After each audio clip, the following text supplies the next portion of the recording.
एक बार की बात है, एक साधु अपने शिष्य को कुछ ध्यान के बारे में सिखा रहा था। उस साधु ने कहा अपने शिष्यों से कि जब भी तुम कोई नई चीज़ सीखते हो या सीखना चाहते हो तो मेरी इन 3 बातों को अवश्य ध्यान में रखना, तभी तुम उस चीज़ को अच्छे तरीके से और बहुत ही जल्दी समझ पाओगे। तो उन सभी शिष्यों ने सतर्क होकर अपने गुरुजी से कहा, जी गुरुजी, आप बताएं, हम सतर्क हैं, आप क्या सिखाना चाहते हैं।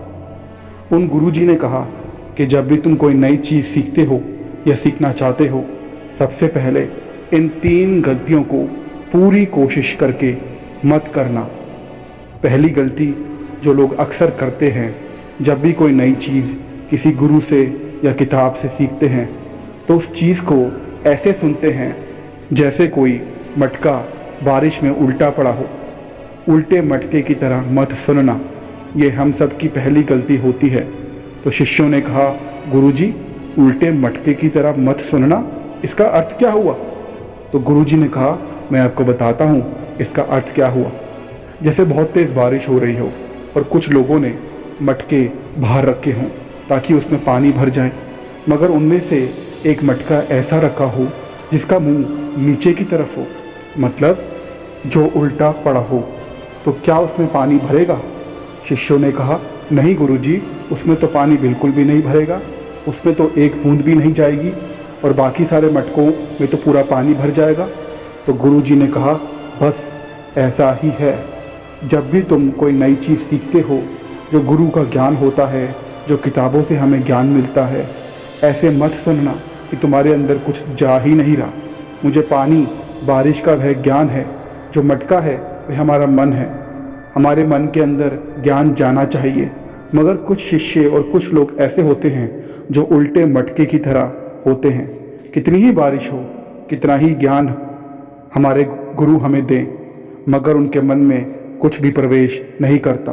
तो पहली गलती तुम्हारी ये होती है, इसे मत करना। दूसरी गलती, गुरुजी ने कहा कि बारिश हो रही हो और मटका भी सीधा हो, मगर उस मटके में छेद हो, तो भी जो भी पानी उस मटके में इकट्ठा होता है वह धीरे धीरे धीरे धीरे बाहर निकल जाता है और मटका खाली हो जाता है। बस यह तुम सब की दूसरी बड़ी गलती होती है। तुम सुन तो लेते हो सारा ज्ञान, मगर तुम्हारे मन में और बुद्धि में वह टिक नहीं पाता, क्योंकि तुम्हारी स्मृति शक्ति, मेमोरी पावर बहुत कमज़ोर है।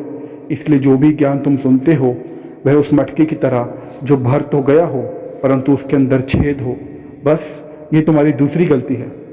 तीसरी गलती होती है जब मटका सीधा पड़ा हो और उसके अंदर छेद भी ना हो, परंतु वह मटका अंदर से मिट्टी से भरा हो या उसमें गंदगी हो, तो भी जो भी पानी, जो भी शुद्ध पानी बारिश का उस मटकी या मटके में जाएगा वह खराब हो जाएगा, दूषित हो जाएगा, और जो बारिश का शुद्ध पानी उस मटके में गया था वह किसी काम का नहीं रहेगा। बस यही तुम्हारी तीसरी गलती होती है। जो भी गुरुजी या किताबों या शास्त्र हमें ज्ञान देते हैं, हमारे मन में जाता है और हम उसे भूलते भी नहीं हैं, परंतु हमारा मन इतना गंदा होता है, हमारी बुद्धि इतनी गंदी होती है, हमने इतना कुछ सोचा होता है कि यह चीज़ ऐसी है, यह चीज़ ऐसी है, जो व्यक्ति ऐसा है, यह लोग ऐसे हैं, कि जो बारिश का शुद्ध ज्ञान होता है, जो गुरु का, शास्त्र का ज्ञान होता है, हमारे मन में आकर दूषित हो जाता है, खराब हो जाता है। इसलिए कुछ भी नया सीखने से पहले अपने मन को खाली कर देना और साफ सफाई कर देना, उसके बाद ही तुम ऐसा ज्ञान इकट्ठा कर पाओगे जो तुम्हारे काम आएगा। क्योंकि वह मटका जो सीधा पड़ा हो, जिसमें छेद भी ना हो और जो अंदर से साफ भी हो, उसी मटके का सभी लोग उपयोग करते हैं, उसी की चाहत रखते हैं, वही सबसे ज़्यादा लोकप्रिय है, वही सबसे ज़्यादा डिमांड में है। बाकी 3 मटके का उपयोग नहीं होता। बस तुम इसी तरह अपना मटका अंदर से साफ रखना कोई भी चीज़ सीखने से पहले। तुम में से जो भी इन 3 गलतियों को नहीं करेगा वह शिष्य बहुत आगे बढ़ेगा और उसका नई नई चीज़ें बहुत ही जल्दी आएंगी, वह सब कुछ बहुत ही जल्दी सीख पाएगा।